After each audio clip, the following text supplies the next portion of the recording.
Gauss law के continue करते हैं हम लोग। पिछले क्लास में हम लोग देखे थे कि कोई सॉलिड स्फीयर होता है तो इसकी वजह से अगर ये नॉन कंडक्टिंग अगर स्फीयर है और ये पूरा चार्ज है तो इसकी वजह से इलेक्ट्रिक फील्ड ई क्या था, ये था QR/4πε0 r³ for all point inside और Q/4πε0 r² for all point outside. ठीक है, और इसका जब हम लोग ग्राफ प्लॉट किए थे तो जो ग्राफिकल वेरिएशन आया था इलेक्ट्रिक फील्ड का, सरफेस तक क्या था, डायरेक्टली प्रोपोर्शनल था और बाहर क्या था, इनवर्सली प्रोपोर्शनल। मैक्सिमम कहाँ पे था, सरफेस पे था। ये सब सारी बातें हम लोग कर चुके थे। ठीक है, एक क्वेश्चन इस पे और कर लेते हैं। दिया हुआ क्वेश्चन में कि एक स्फेरिकल केविटी कट कर दिया गया है ना, जैसे हम लोग केविटी वाला देखे थे तो ये भी केविटी वाला ही क्वेश्चन है, लेकिन यहाँ पे क्या है कि कंसंट्रिक स्फेयर कट किया गया है। कितने रेडियस के स्फेयर में से, ये मान लेते हैं कि 2r रेडियस का स्फेयर था, उसमें से r रेडियस का स्फेयर को कट कर दिया गया और अभी टोटल चार्ज कितना, अभी टोटल चार्ज है कैपिटल Q। ठीक है, तो हमको बताना है कि फाइंड इलेक्ट्रिक फील्ड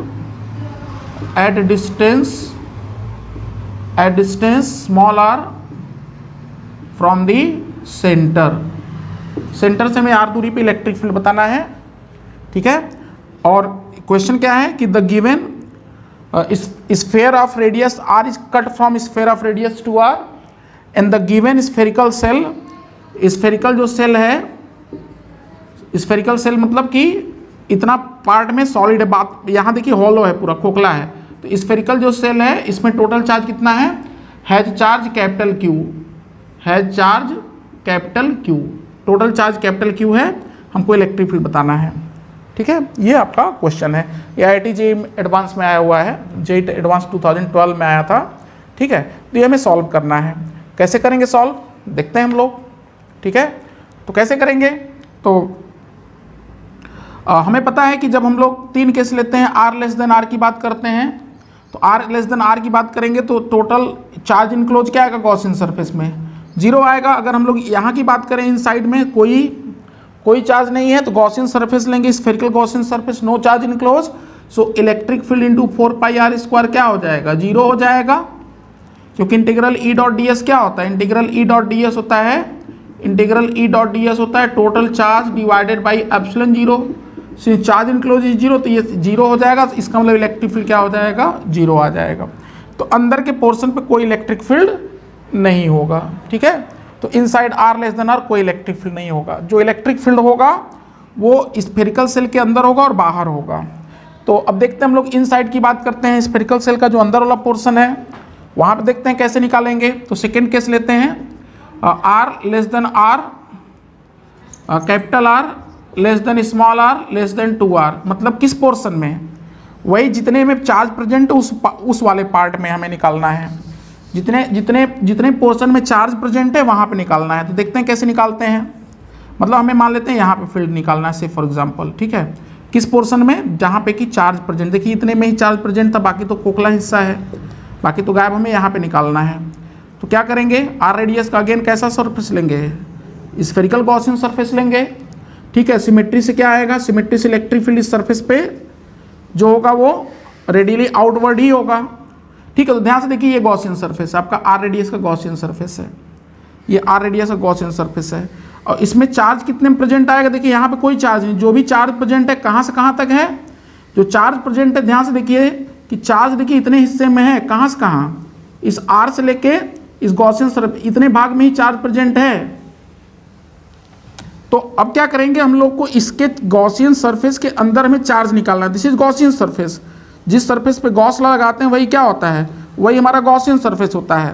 तो ये जो गॉसियन सरफेस है, कैसा गॉसियन सरफेस है, स्फेरिकल गॉसियन सरफेस, इसके अंदर चार्ज कैसे निकालेंगे।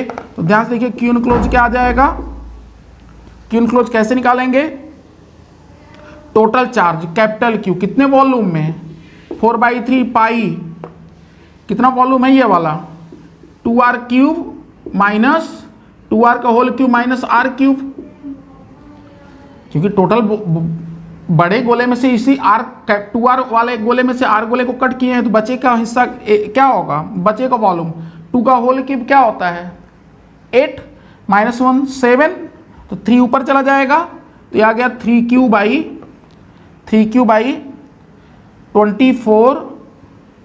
24 देखिए 7 × 4 24 पाई r क्यूब, ये चार्ज इनक्लोज ना। अच्छा ये तो डेंसिटी है। चार्ज पॉइंट वॉल्यूम क्या होता है, चार्ज पॉइंट वॉल्यूम डेंसिटी होता है। और इसमें हम लोग किससे मल्टीप्लाई करेंगे, इसमें हम लोग मल्टीप्लाई करेंगे कितने वॉल्यूम से, इतने वॉल्यूम से। ठीक है, ध्यान से देखिए हमको कितने में चार्ज चाहिए, हमको चार्ज चाहिए इस गॉसियन सरफेस के अंदर, हमें देखिए इतने में चार्ज चाहिए, ये वाला, ये दिस इज गॉसियन सरफेस। ठीक है, तो टोटल जो वॉल्यूम था ये था, टोटल वॉल्यूम ये था, और इतने का वॉल्यूम क्या होगा, तो इतने का वॉल्यूम होगा वही फिर से 4/3 पाई इतने, ये कितना रेडियस है, ये स्मॉल आर, तो स्मॉल आर क्यूब माइनस फिर इसका गोला निकाल लेंगे कितना आर क्यूब। सिंपल सी बात है कि charge point volume Q charge कितने वॉल्यूम में है, क्यू चार्ज तो इस स्फेरिकल सेल में, स्फेरिकल सेल का वॉल्यूम क्या होगा, टोटल कितना था, टोटल था 2r क्यूब और माइनस क्या करेंगे आर क्यूब कर देंगे, तो चार्ज पॉइंट वॉल्यूम निकल आएगा और फिर कितने वॉल्यूम से मल्टीप्लाई कर देंगे, इस गॉसियन सरफेस के अंदर का वॉल्यूम चाहिए तो क्या करेंगे उसका वॉल्यूम ले लेंगे। तो ध्यान से देखिए 4/3 पाई ये सब कट जाएगा, तो जो क्यू इनक्लोज्ड आया वो कितना आ गया, ये आ गया Q into R cube minus R cube divide by कितना 7r क्यूब। ठीक है, ये आपका चार्ज इनक्लोज आया किस केस के लिए, r r 2r के लिए। अब हम लोग क्या करेंगे, अब हम लोग यहाँ पे अप्लाई करेंगे गॉस लॉ। जब गॉस लॉ अप्लाई करेंगे तो क्या कहेंगे, अब देखिए गॉसियन सरफेस कैसा गॉसियन सरफेस है, स्फेरिकल ही है, तो क्या कहेंगे E × 4πr² integral E.ds equals to क्या आ जाएगा, इक्वल्स टू आ जाएगा चार्ज इनक्लोज्ड बाई ε0। इसको इलेक्ट्रिक फील्ड E कितना हो जाएगा, इलेक्ट्रिक फील्ड E हो जाएगा Q इनक्लोज्ड बाई 4πε0r²। अच्छा ध्यान से देखिए कि कभी भी स्फेरिकल गॉसियन सरफेस होगा तो इलेक्ट्रिक फील्ड हमेशा यही आएगा, चार्ज इनक्लोज्ड बाई 4πε0r²।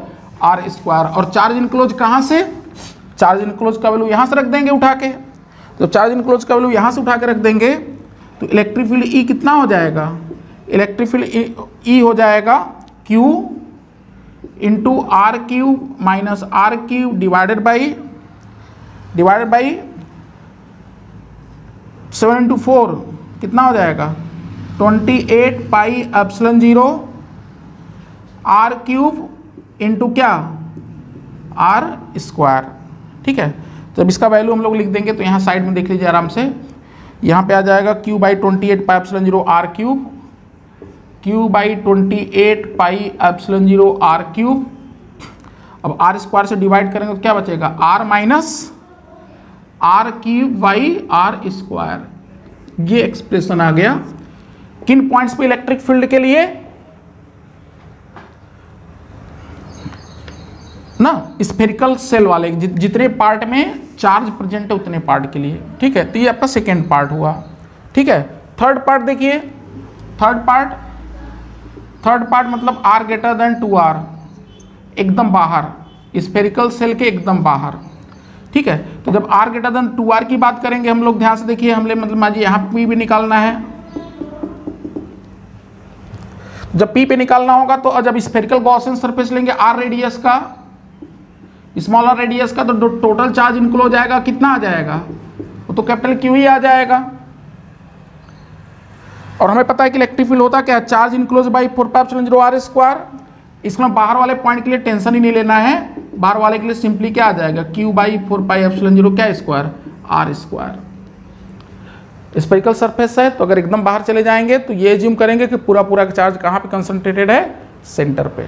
ठीक है, अगर हम पूरे चीज़ों सारे पॉइंट्स को समराइज करें एक लाइन में, एक साथ देखें, एक साथ अगर समराइज करके देखें तो हम लोग कहेंगे कि electric field E equals to electric field equals to 0 for R less than R, ठीक है।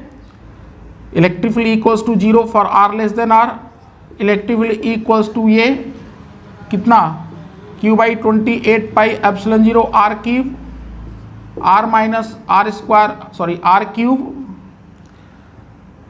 बाई क्या स्क्वायर, आर स्क्वायर किन पॉइंट्स के लिए, आर लेस देन 2r के लिए, ठीक है। और equals to q/4πε0 R square किन पॉइंट्स के लिए, r greater than equals to 2r के लिए। अच्छा, स्मॉल r का वैल्यू अगर यहाँ पे 2r रख देंगे आप तो क्या आएगा, 2 माइनस ये क्या हो जाएगा 1/4, तो 2 - 1/4 कितना होगा, 2 - 1/4 आ जाएगा कितना 7/4, और 7/4 तो क्या हो जाएगा 7/4 इंटू 20/28, तो 7 तो नीचे क्या आएगा 1/16 आ जाएगा। और यहाँ पे r का वैल्यू 2r रखेंगे तो यहाँ भी क्या आएगा 4 × 4 16, मतलब ये चाहे ये इक्वलिटी साइन होल्ड करेगा, मतलब जो ग्राफ है वो कंटिन्यूअस ग्राफ है, ग्राफ ब्रेक नहीं होगा। मतलब स्मॉल r का वैल्यू 2r रख देंगे इसमें, या स्मॉल का वैल्यू 2r रखेंगे इसमें, दोनों से रिजल्ट क्या आएगा सेम रहेगा। जैसे स्मॉल r का वैल्यू अगर कैपिटल R रखिए तब देखिए क्या आता है, तो स्मॉल r का वैल्यू कैपिटल R रखेंगे तो जो फील्ड शुरू होगा वो कहाँ से शुरू होगा, यहाँ से। तो अगर इसका अगर हमें ग्राफ बनाना हो इस पूरे प्रॉब्लम का ना, कि वेरिएशन, इसका ग्राफिकल वेरिएशन देखना हो कि इलेक्ट्रिक फील्ड कैसे वेरी करता है, तो उसका कुछ ग्राफ देखिए इस प्रकार से होगा, ठीक है। आप स्क्रीन पॉज करके आप पॉइंट्स को नोट करते जाएंगे, हम मिटा रहे हैं, ठीक है। तो अच्छा, ग्राफ प्लॉट करना होगा, देखिए कुछ ऐसे ग्राफ बनेगा। कितने में चार्ज प्रेजेंट है,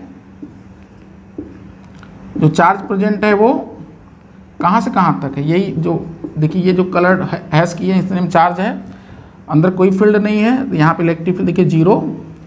अच्छा, उसके बाद फील्ड सीधे कहाँ से शुरू है, फील्ड सीधे शुरू कहाँ से है, यहाँ से R से, कैपिटल R से, ठीक है। अच्छा, जो ग्राफ होगा कुछ इस प्रकार से जाएगा सरफेस तक, R बढ़ेगा तो इलेक्ट्रिक फील्ड बढ़ेगा कि घटेगा, ठीक है ध्यान से। जब R बढ़ेगा तो ये बढ़ेगा और ये घटेगा, इसका मतलब टोटल क्या होगा, वैल्यू बढ़ेगा ही बढ़ेगा। तो ग्राफिकल वेरिएशन जो है इसका ऐसे होगा, सरफेस तक बढ़ेगा और उसके बाद फिर लगातार ये डिक्रीज करेगा, ठीक है। तो ये 2r, तो आराम से आप इसको नोट कर लीजिए। अच्छा, इंपॉर्टेंट बात है कि इसका ग्राफ में कई लोग पूछते हैं कि ग्राफ ऐसे क्यों नहीं होगा, बढ़ने वाला दोनों हो सकता है, तो आप इसको डिफ्रेंशिएट करके देखेंगे तो ये आएगा ग्राफ एबव टेंजेंट ही, मतलब ये बिलो टेंजेंट आएगा ना, कन्वेक्स नेचर का ही आएगा। डिफ्रेंशिएट करेंगे तो ये फंक्शन आपका, उससे ग्राफ का स्लोप पता चल जाएगा, ठीक है। तो ये जेई का क्वेश्चन था, अच्छा सा आप इसको नोट कर लीजिए। इसके बाद हम लोग आगे यूनिट में देखेंगे पोटेंशियल ड्यू टू स्फीयर।